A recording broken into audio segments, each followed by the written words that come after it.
नमस्कार दोस्तों, आज के इस वीडियो में स्वागत है। उत्तर प्रदेश में चुनाव है और उत्तर प्रदेश के चुनावों को लेकर जब कोई विश्लेषण या परिचर्चा की जाती है तो उसमें उत्तर प्रदेश के जातिगत समीकरणों, वहां के हिंदू मुस्लिम वोट, उनके ध्रुवीकरण की चर्चा ना हो, ऐसा हो ही नहीं सकता। और बात अगर पश्चिमी उत्तर प्रदेश की हो तो पश्चिमी उत्तर प्रदेश में जातिगत समीकरणों के अलावा, वहां धर्म के नाम पर ध्रुवीकरण के अलावा जो मुजफ्फरनगर की घटना है, या मैं सीधे तौर पर कहूं मुजफ्फरनगर के दंगे हैं, उनकी चर्चा ना हो, ऐसा हो ही नहीं सकता। शायद ही पश्चिमी उत्तर प्रदेश को लेकर कोई राजनीतिक विश्लेषण या परिचर्चा होगी जिसमें मुजफ्फरनगर की उस घटना या मुजफ्फरनगर के दंगों का जिक्र ना हो। मुजफ्फरनगर जो शुगर बाउल के नाम से जाना जाता है, मुजफ्फरनगर जहां सबसे ज्यादा गन्ने की पैदावार होती है, मुजफ्फरनगर जहां एशिया की सबसे बड़ी गुड़ मंडी है, जो मुजफ्फरनगर की पहचान कभी हुआ करती थी। लेकिन 2013 में ऐसा क्या हुआ कि मुजफ्फरनगर की पहचान, जो यहां के गुड़ की मिठास और तहजीब हुआ करती थी, वो बदल गई। न केवल भारत में बल्कि पूरी दुनिया में मुजफ्फरनगर में 2013 में हुई उस घटना की चर्चा हुई जिसने मुजफ्फरनगर की पहचान को न केवल बदल दिया बल्कि भारत के लोकतांत्रिक इतिहास में भी स्याह काले दिन के रूप में उस घटना को देखा गया। आज के इस वीडियो ब्लॉग में हम पश्चिमी उत्तर प्रदेश की राजनीति में अमूल चूल परिवर्तन करने वाली घटना मुजफ्फरनगर दंगों के बारे में बात करेंगे कि उनकी क्या पृष्ठभूमि रही और क्या उस समय की सरकार की भूमिका रही और कैसे उस घटना को समय की सरकार रोक सकती थी और कैसे उत्तर प्रदेश के राजनीतिक समीकरणों को मुजफ्फरनगर दंगों की घटना ने बदलने का काम किया। मुजफ्फरनगर में एक जानसठ कोतवाली है और इसी कोतवाली के क्षेत्र में कव्वाल गांव आता है और कव्वाल गांव से 2 किलोमीटर की दूरी पर पीछे माजरा मलिकपुर गांव स्थित है। आप परिस्थितियों को समझिए। माजरा मलिकपुर के जो लोग हैं उनको बाहर जाने के लिए मुख्य रास्ता जो कव्वाल गांव है उसकी मुस्लिम बहुल आबादी से होकर गुजरता है और एक कच्चा रास्ता है जिसका उस समय शायद ही कुछ लोग प्रयोग करते होंगे। मुख्य रूप से कव्वाल गांव से होकर जो रास्ता जाता था और मुस्लिम बहुल आबादी से होकर जाता था, उसी रास्ते का माजरा मलिकपुर के लोग इस्तेमाल करते थे। और यदा कदा वहां से जो लड़कियां स्कूल जाती थी उनके साथ छेड़खानी की घटनाओं की सूचना मिलती रहती थी। ये मामले रिपोर्ट भी किए गए, ईव टीजिंग की घटनाएं या छेड़खानी की घटनाएं जो माजरा मलिकपुर की लड़कियां कव्वाल गांव से होकर गुजरती थी उनके साथ की जाती थी। और इसी घटना को लेकर जो शिकायतबाजी चल रही थी उस पर कोई कार्रवाई अक्सर नहीं हुई और इसी छेड़खानी की घटना को लेकर खटास इतनी बड़ी कि 27 अगस्त 2013 की भरी दोपहर में एक हौलनाक वारदात हुई जो आज भी रोंगटे खड़े कर देती है। हुआ क्या, 27 अगस्त 2013 को झड़प उस समय शुरू हुई जब कव्वाल गांव में कथित तौर पर एक लड़की के साथ छेड़खानी की और उसके बाद लड़की के 2 ममेरे भाइयों गौरव और सचिन ने उस युवक को जिसके खिलाफ छेड़खानी के आरोप थे उसके साथ सवाल जवाब किए, लड़ाई झगड़ा हुआ, मारपीट हुई और वो लड़का जो मुस्लिम युवक था उसकी इस झगड़े में मृत्यु हो गई। उसकी मृत्यु के बाद जब वो दोनों युवक वहां से गुजर रहे थे, जा रहे थे उस घटना के बाद, तो जवाबी हमले में, हिंसा में मुस्लिमों ने उन दोनों युवकों सचिन और गौरव की हत्या कर दी। और इस घटना के बाद वहां के जो तत्कालीन DM district magistrate Surendra Kumar थे और एसएसपी मंजिल सैनी, उन्होंने इस पूरी घटना पर कार्रवाई की।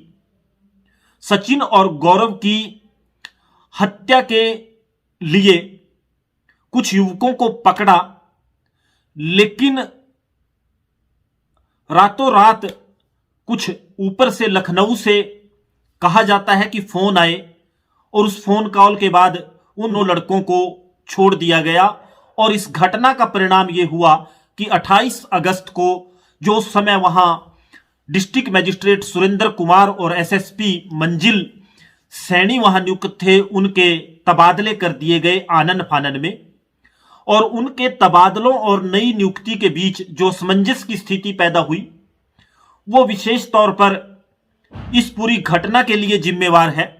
और इस पूरी घटना के बाद 28 अगस्त को जब सचिन और गौरव का अंतिम संस्कार कर लोग लौट रहे थे, तो उनकी कवाल गांव में जो मुस्लिम आबादी थी, वहां कुछ तू तड़ाक और कहा सुनी हो गई, कुछ झड़पें हो गई, जिसके बाद 30 अगस्त को जो वहां मुस्लिम आबादी थी, उन्होंने मोहल्ला खालापुर में जुम्मे की नमाज के बाद एक पंचायत बुलाई, एक बड़ी सभा बुलाई।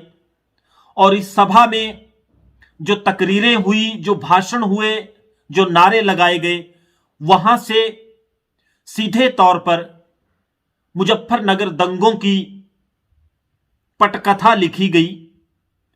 और उसके बाद कहा यह भी जाता है, जो प्रशासनिक अधिकारी रोकने के लिए जिम्मेवार होनी चाहिए थे ऐसी तकरीरों को, ऐसे भाषणों को, ऐसे नारों को, वो वहां मंच पर मौजूद रहे, उन्होंने वहीं ज्ञापन लिया।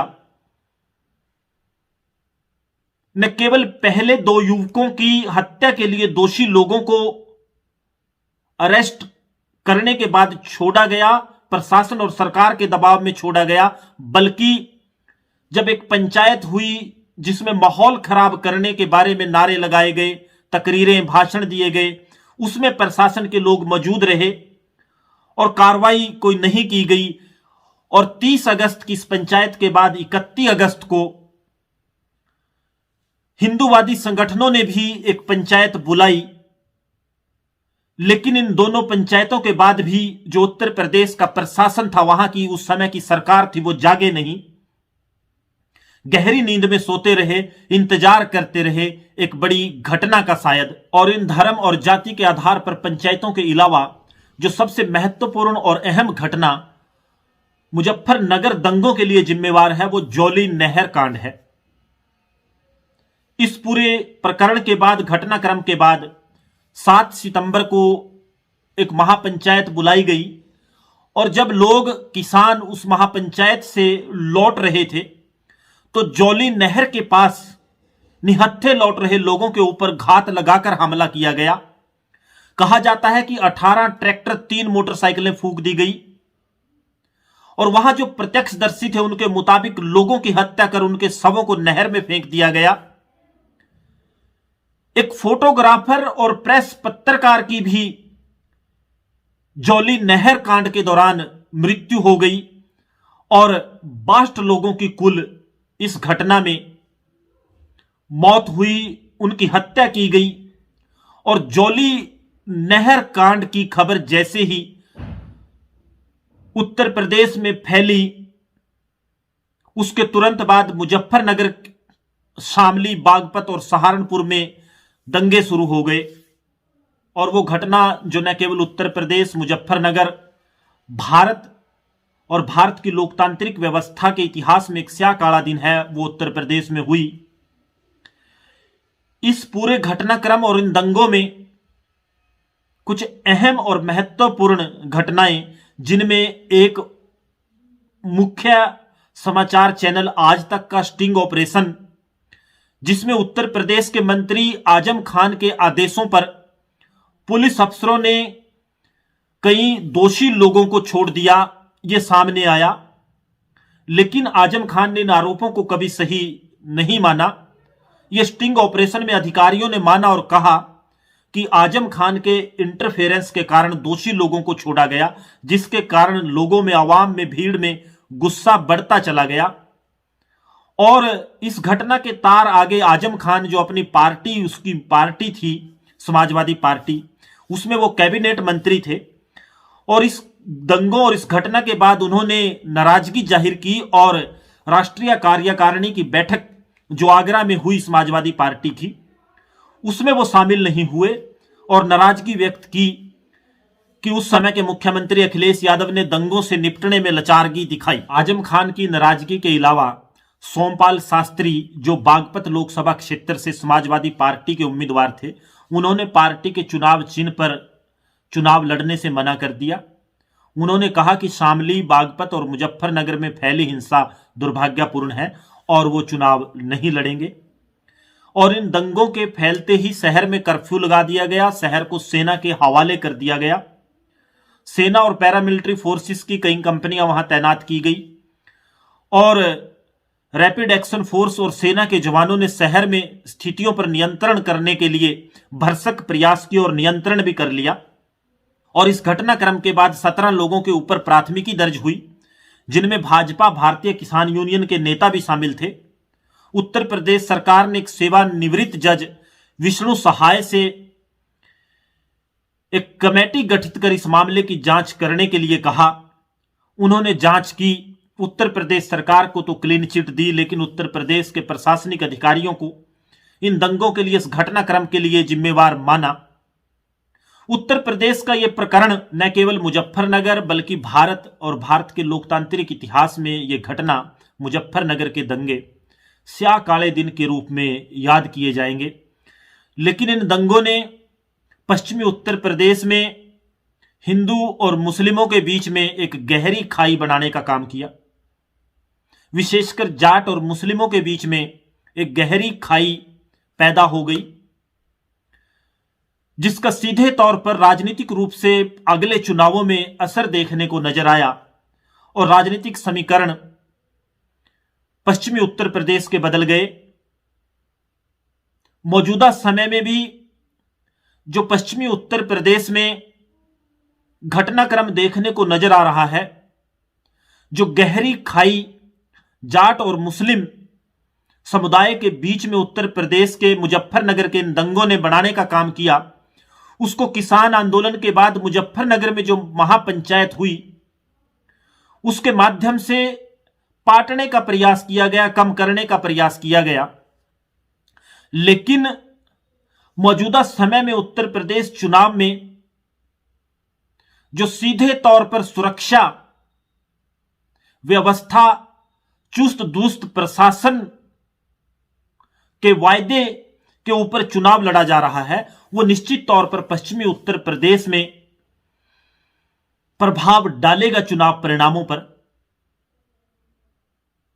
और सीधे तौर पर उस समय जो परिस्थितियां सरकार और प्रशासन के रवैये के कारण उत्तर प्रदेश की बिगड़ी, और मौजूदा समय में जो सुरक्षा और बेहतर हालातों के नाम पर, गुंडागर्दी कम करने के नाम पर, और पश्चिमी उत्तर प्रदेश में जो सुरक्षा के नाम पर दबंगई और गुंडागर्दी को कम करने के नाम पर चुनाव प्रचार किया जा रहा है, और जो विशेष घटनाक्रम उत्तर प्रदेश में चुनाव प्रचार को लेकर, सुरक्षा को लेकर, निर्भीकता से, निडरता से रहने को लेकर, चुस्त दुरुस्त शासन प्रशासन व्यवस्था के नाम पर किया जा रहा है, उसने निश्चित तौर पर, मैं कहूंगा, पश्चिमी उत्तर प्रदेश में जो सत्ताधारी राजनीतिक दल है उसकी जो वोट बैंक में डेंट नजर आ रहा था उसको कम करने का काम किया।